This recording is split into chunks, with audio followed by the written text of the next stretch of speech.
Hi guys, welcome to my channel. Na pesi mbote na babone nyose ya Alpha Kitchen. Ikete kimi ya nkolo ekuta na mabota na bino. Semba libosozo la nanga yaya, papa, mama, yaya. Izo mwa minito sabone. Nzamba lola akosa nsa ko pambola yote. Abito tala ka pamba te. Tozo tala to sabone, to like, to share. Tango makamala muzo salama. Il faut qu'on ndima yango, il faut sepela na yango. Mwana lelo nazoke lakisa ndenge ya kolamba ngai na musaka. Kweza ngai nanga, sume ngai nanga ya fresh. Na tongoli onga moko ndenge za na Afrique. Na bombi ngai nanga na congélateur, ce qu'on a limité yango de congeler. Alors na mbisi nanga ya kokauka nzombo. Nzombo eza kapelelo mo kitoko, mbisi mo kitoko penza na kolamba sutu na ngai. Na musaka musaka na ngai ngoyo pona olambela ngai na mukola lelo. Na ai na ngai pilipili, all peppers, mungwa, poiro, solo, tomate, bitungulu. Yango nde biloko auto présenter lelo tozolambela musaka na biso mukola lelo. En tout cas soka ata olinga musaka te ko déplacer te landa ndenge na osala musaka oyo osepela na mo. Yango wana tozobanda nanu na kotia musaka na biso na moto etoka o elongwa sola mobeso. Musaka na biso yango leo oto soke lamba totie deja nzungu na biso na moto tozozwa musaka tozotia na kati.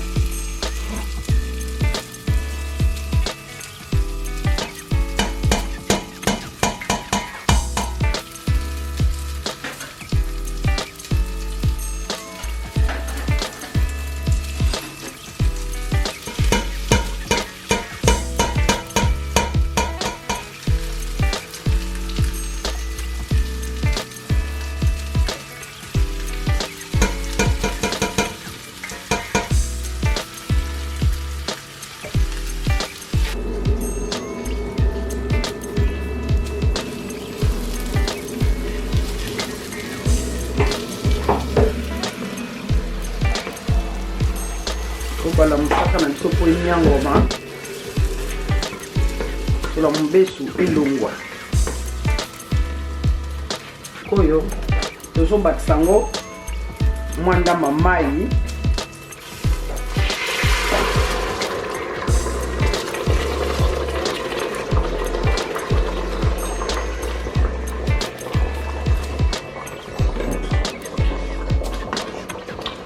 tozombalula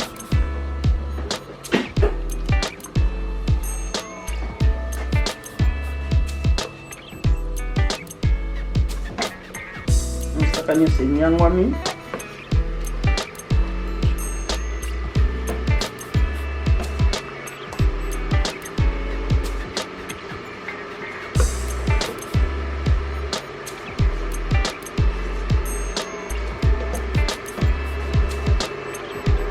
koto zozipa o musaka etoka sola mobesu esila na tika yango etoka nanu.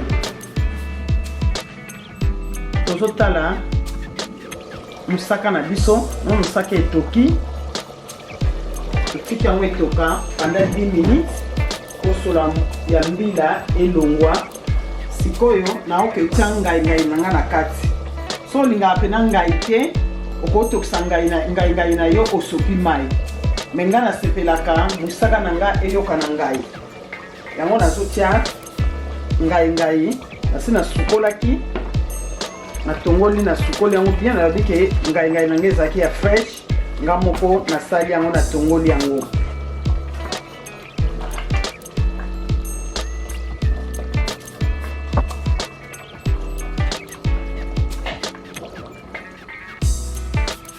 Oyo na edisio eza suka na elubu musaka ngai na musaka ezaka fin. Sikoyo nazotika lisusu etoka ngai na etoka comme ça na banotia siko biloko mususu nde na tie ngai nanga nazoki na kotia na oketia ndama mungwa mingi te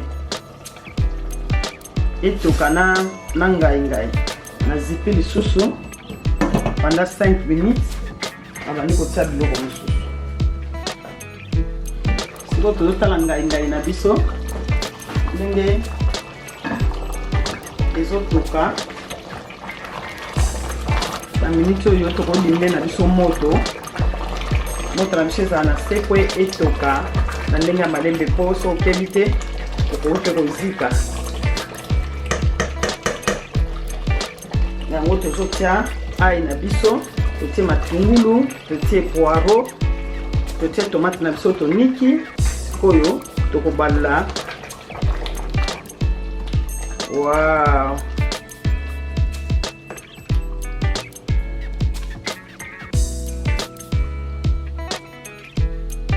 Yango tozotia solo na biso ekota pe na kati libela po tokati yango te totia yango ya mibimba.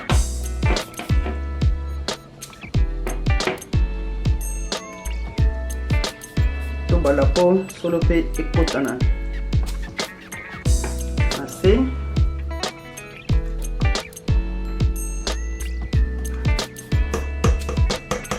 Tozozika so pendant 5 minutes lisusu to préparer sikoyo mbisi na biso.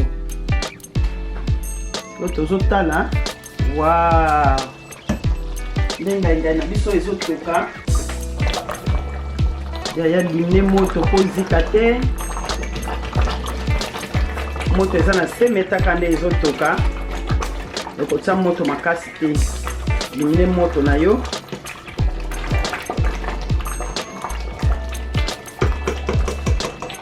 Sikoyo okotia mbisi. Nasukoni mbisi na nga na mai ya moto. Natie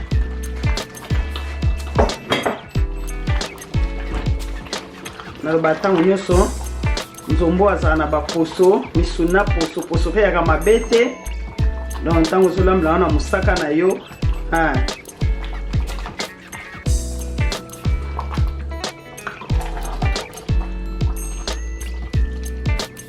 mosaka na yo ndenge ekomi.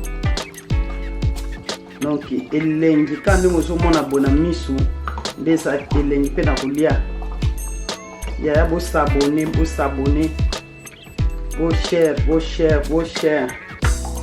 commentaire esala pena bien. Ya osengaki musaka osengaki yango. Donc ezaka recette moko kitoko pe na kolia. Yango siko tozuki na kotia pilipili. Tozotia pilipili na biso moko ya rouge, moko ya vert. Tosopela pe mwa muscade na biso mokie.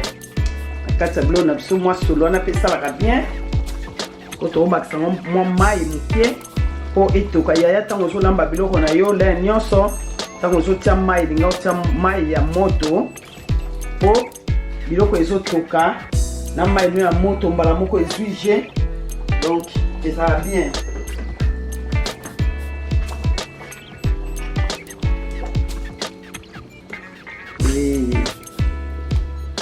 Suka na recette na ebisi bino. Donc ngai na biso oli yango na semu na kwanga na makemba na mbala. Donc kaka eloko oyo lingi kolela olia nango. Tozozipika lisusu pendant 10 minutes po mbisi na biso pe ebela. Après tokwangi na biso moto to servir. Tozotala. Wow! Elungu na biso mokolo lelo. Kosa pe mwa soso na yo pembeni. Kosa na makabu totie mafuta te, tosali mafuta te, oyo eza mafuta ebimi ya musaka. Donc toskali mafuta te, mafuta oyo ebimi eza ya musaka. Donc biloko na biso ebeli tozomeka sikoyo mungwa. Tomeka mungwa toyeba mungwa na biso soki ekoki.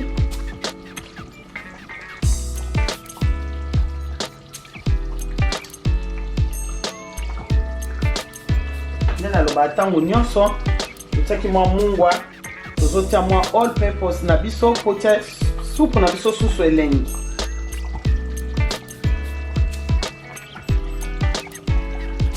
Totiaki mwa mungwa yango totika mwa lutu moko na ndambo.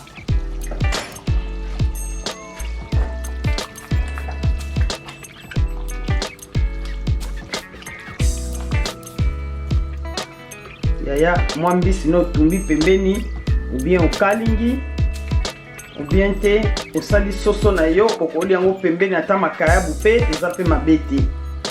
Donc oyo ezalaki recette na biso moko lelo ya ngai yango yo tokangi na biso moto po tokende ko servir. Tokomi na biso na suka na recette na biso moko lelo oyo ezalaki ya ngai. Yaya mama papa na sabu mondenge na sali yango ngai na biso ezalaki ya fresh na tokisi te na boki mai te po mwa ngai wana pe monsieur salaka bien mais so yo linga ngai te otokisi ozwi mai wana osopi. Après wana oya kotia na musaka na yo tokisa nano po mwa sola mubesu elongwa. Donc o recette na biso moko alelo ya ngai na nzombo. Yaya eza pena elengi penza na kolia. Eza biloko moko oyo eza ya ba mboka na biso en tout cas eza pena riche na santé na makambo nyonso. Donc oyo ezali ngai na biso ya moko lelo tosali. Ngai na biso kolia na kwanga kolia na semu so ipo lingi kolia na loso ezaka yo mbala kaka yo. Donc oyo ezali recette na biso ya mokolo lelo. Bozangisa te ko s'abonner, bo like, bo share, bo kabola. En tout cas, Zamba pambola, mutu nyonso oyo azoko mi pesa, azoko tala, pe azoko melanga. En tout cas, merci mi na bino nyonso nzambe na nga amona bino. Lelo to sali ngai bongo lobi. To yebite e kozala nini, mais bo continuer toujours ko senga eloko kozala ngo posa. Yaya senga ki ngai ya ngwana landela ka eloko moko na monde nga na saleli. En tout cas osepa na ngai na yo na solo so na biso beli bien oko panzango. Donc tango zolia oyo ka na elengi ya ndula na yo to suki na biso kwa mpona video na biso moko lelo. Bo continuer kotana ba video mususu ezoleka o eseleka ya ba bilolo ezali biloko nyonso o na baki o nyonso yoko ndukana kata Alpha Kitchen ezali. Donc lelo ezaki ngai lobi to yebite mais soki okomi eza pena malamu mingi. Nzamba lola apambola bino wana tomona na video mbala sima. Bye bye.